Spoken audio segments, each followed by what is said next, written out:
अहम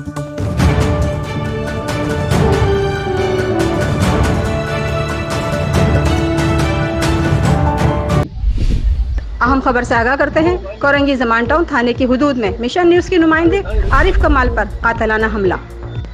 कोरंगी जमान टाउन थाने की हुदूद sector A50 में लैंड माफिया के कारिंदों ने डंडों और ब्लॉक और पिस्टल का बट मारकर हमला किया, जिसके नतीजे में मिशन न्यूज के नुमाइंदे आरिफ कमाल जख्मी।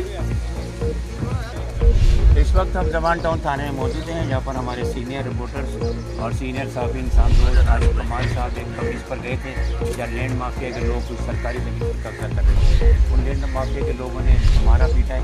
आइए इनकी ज़बानी सुनते हैं। आगे जमान टाउन थाने 50 सेक्टर के अंदर कुछ अदनान बोना नामी शख्स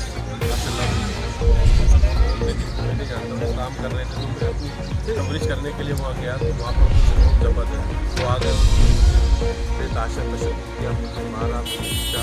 फिर उसके बाद उन्होंने फ़ोन करके कुछ और लोगों को भी बुला लिया और आ गए। उन्होंने जो शटरिंग के जो डंडे थे उनसे मुझे मारा पीटा, जल्दी जख्मी किया और साफत को गालियाँ दी।